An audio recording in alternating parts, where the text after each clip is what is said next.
It was the precise instant her hand froze, mid-air, a champagne flute shimmering inches from her lips, that I knew. Across the opulent Grand Solstice ballroom, Ramona was draped in a shimmering emerald gown she'd once declared too ostentatious for public display. Apparently, her convictions had shifted, much like her solemn vows. She was ensconced in laughter, a vibrant center of gravity for individuals who just months ago lauded me as the luckiest man alive.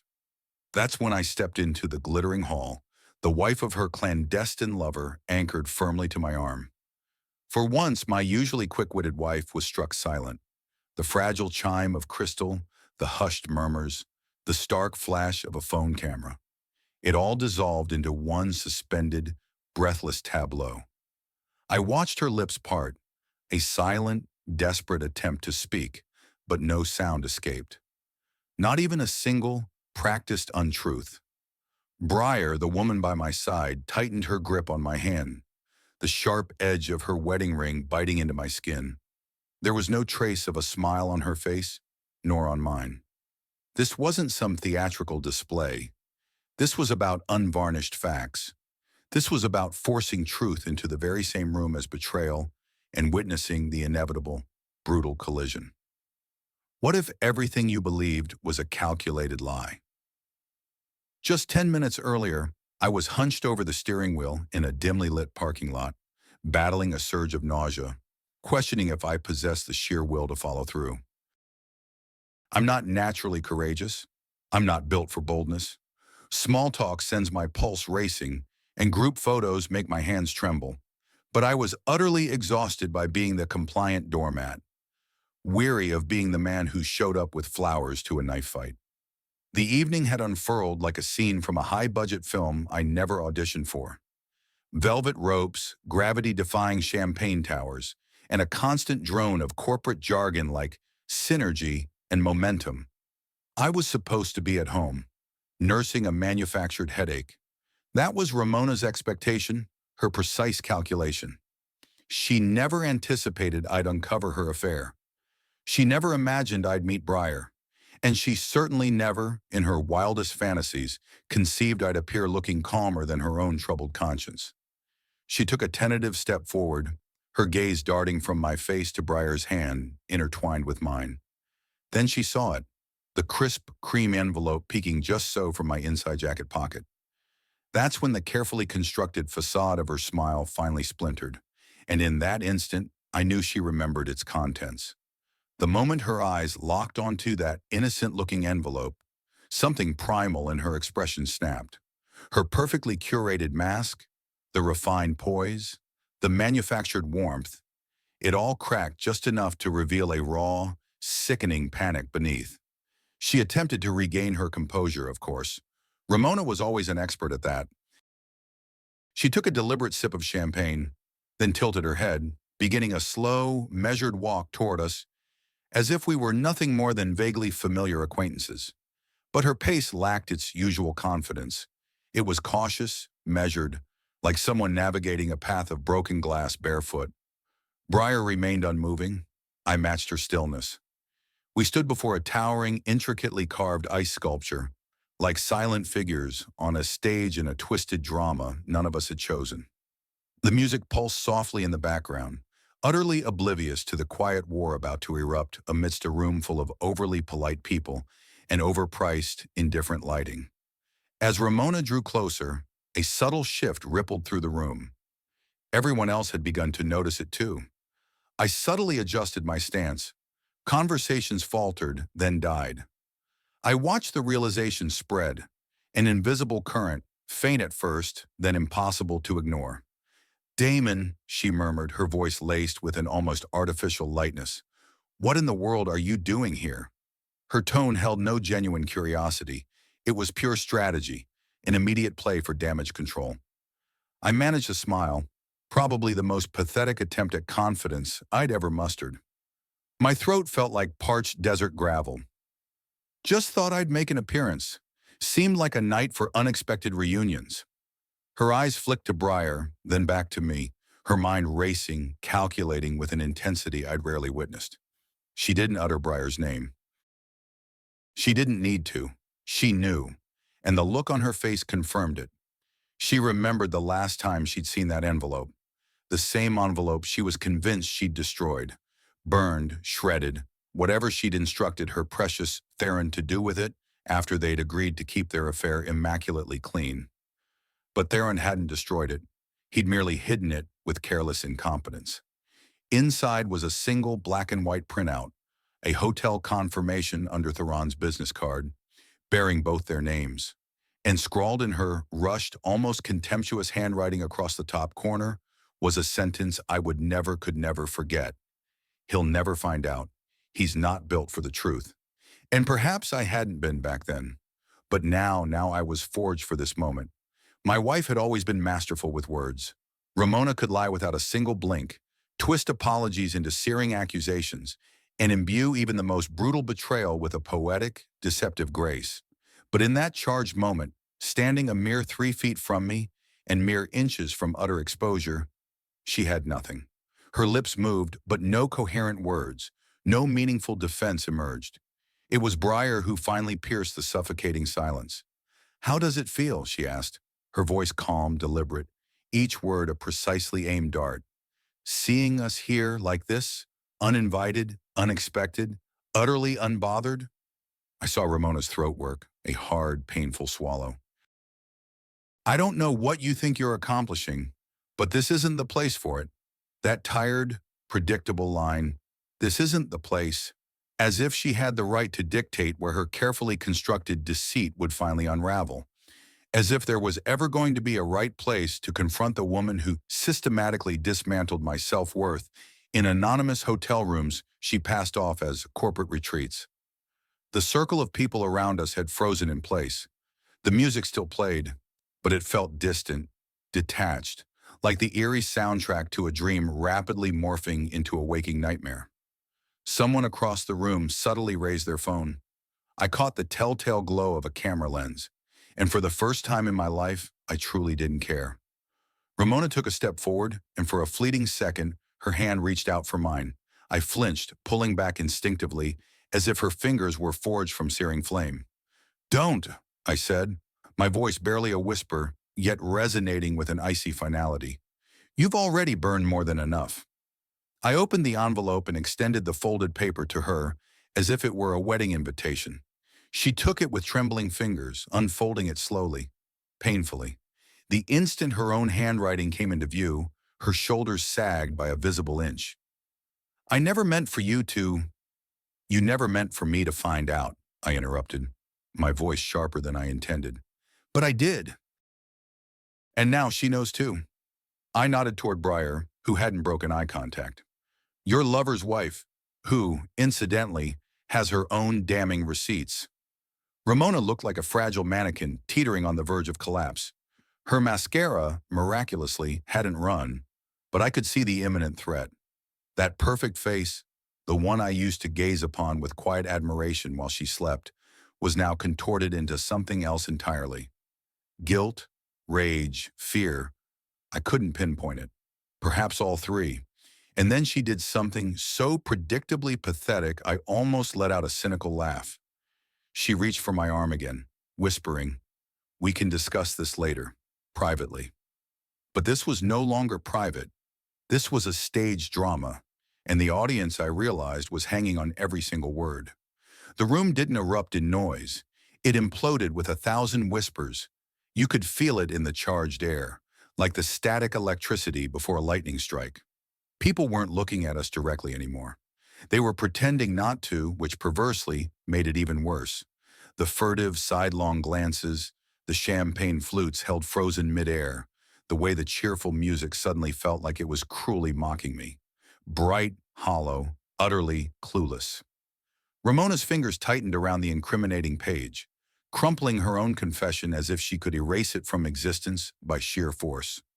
She stepped forward again, her voice now trembling unmistakably. "Damon, please. Let's not do this here." "Why not?" I heard myself say, louder than intended. "You certainly didn't mind doing that wherever you please, did you?"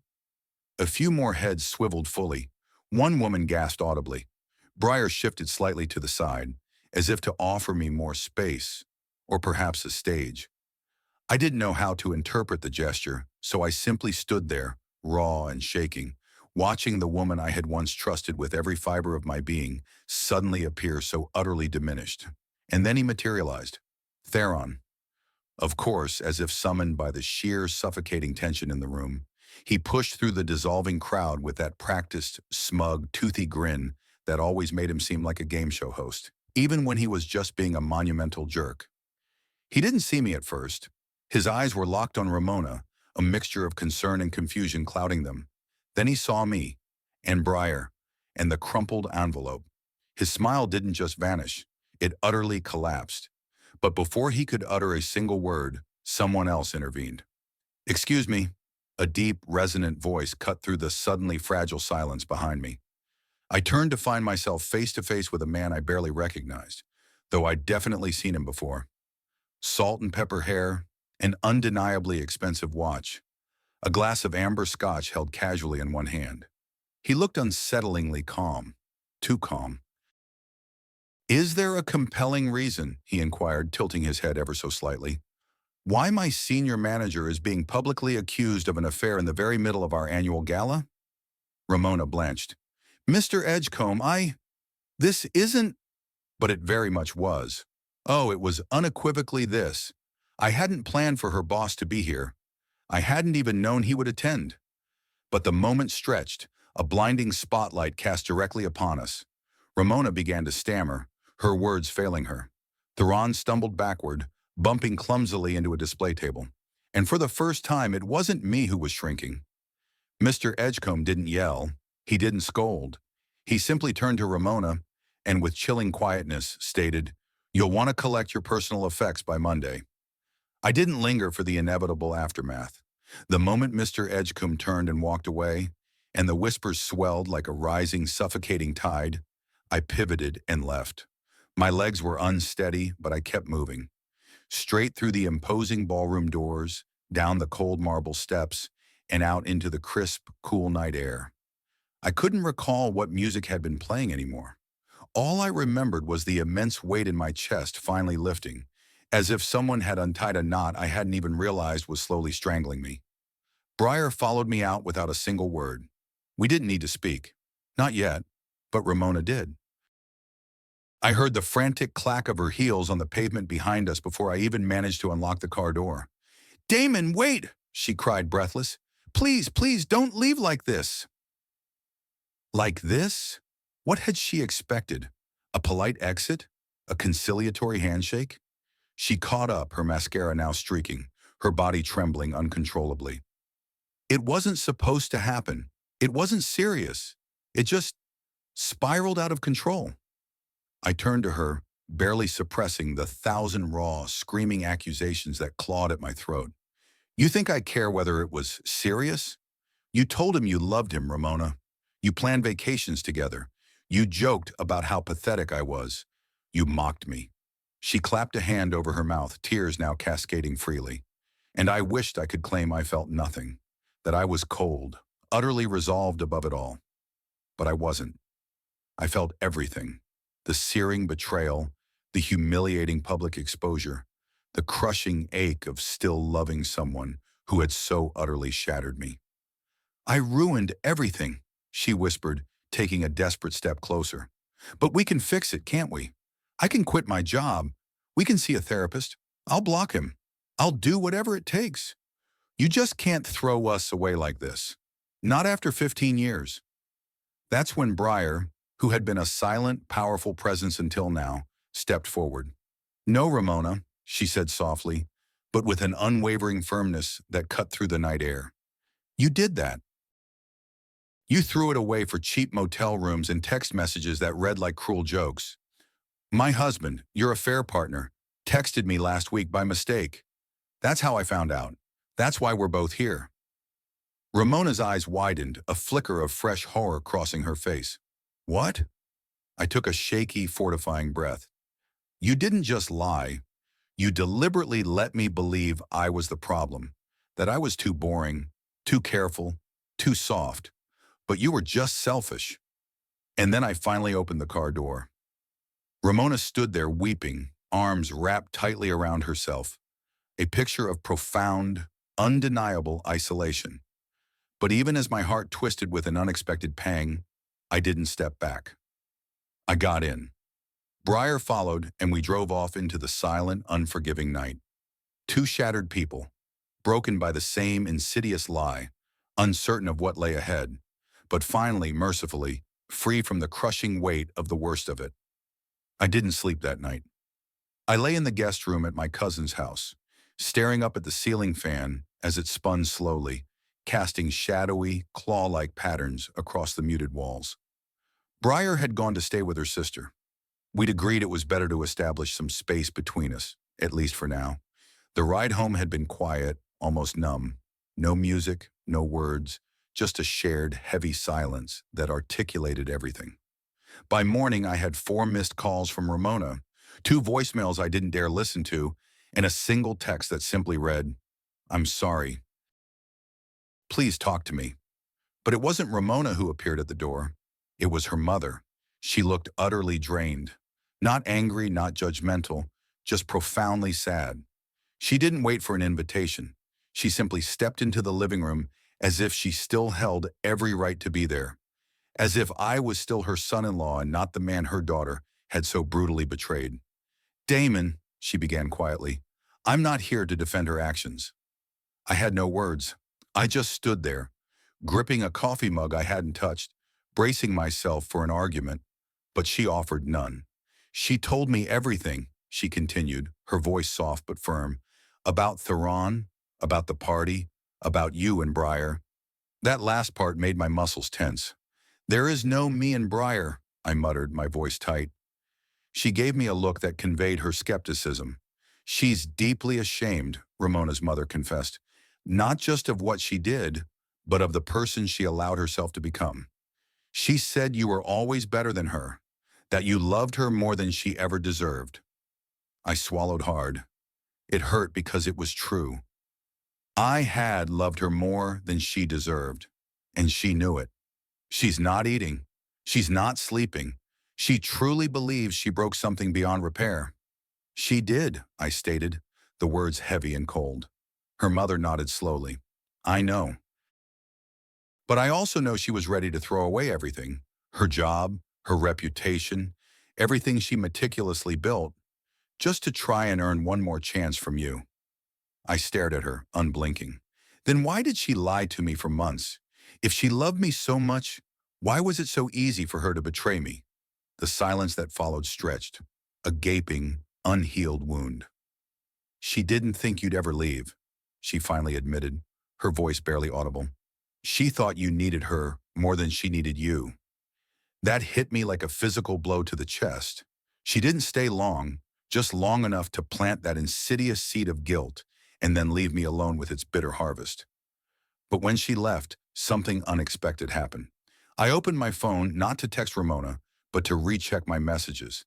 And at the very top, above Ramona's desperate pleas, was one from Theron, unread, sent at 3:42 a.m. It simply read, "You don't know the full story? Meet me." Ready to learn the shocking truth that changes everything? I sat in my car outside the industrial coffee shop for nearly 15 minutes before finally going inside. It was the kind of place that reeked of burnt espresso and ancient regrets. Fitting, I supposed.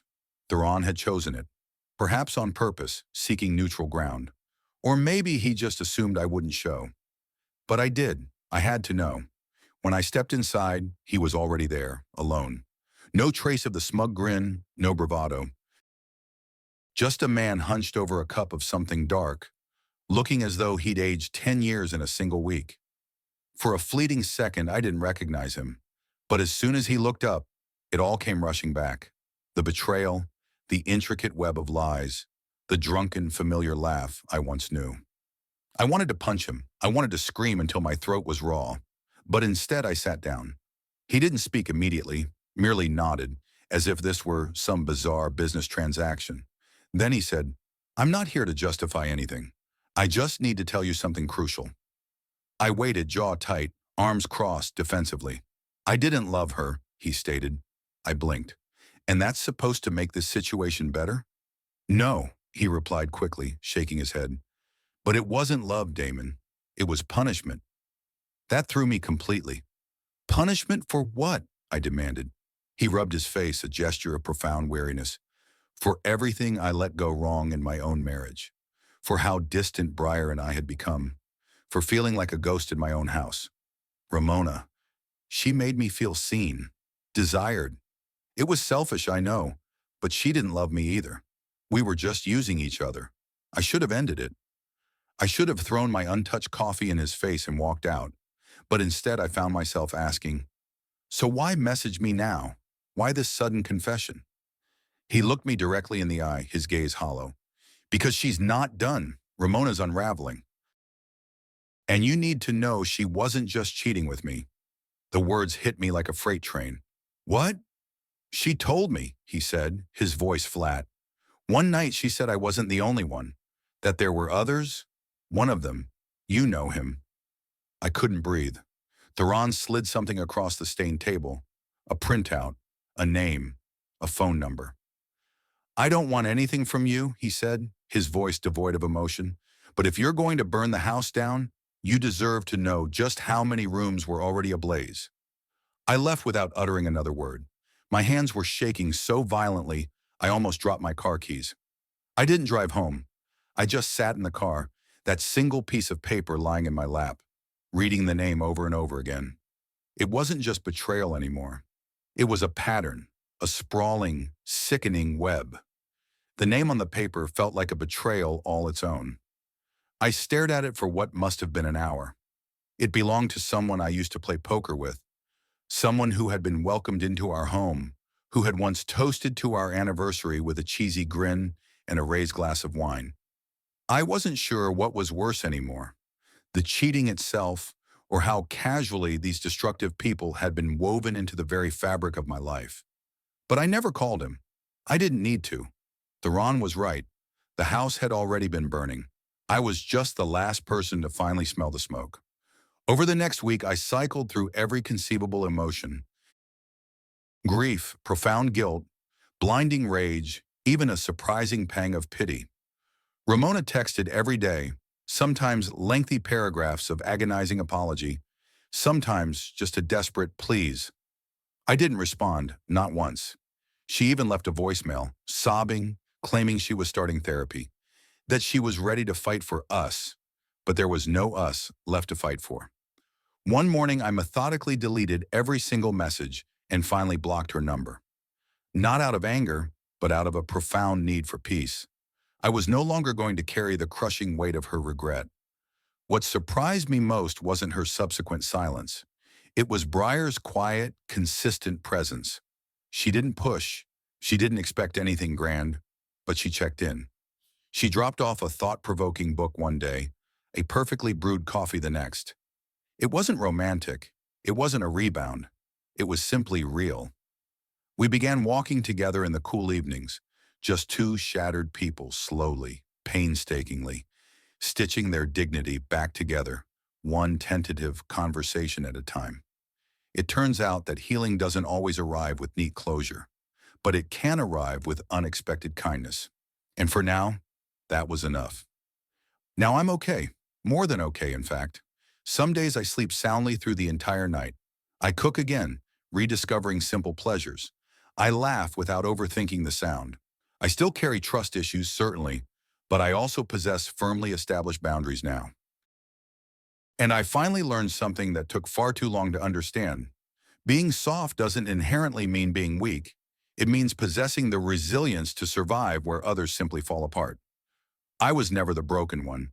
I was simply the one who walked directly through the searing fire and kept on going.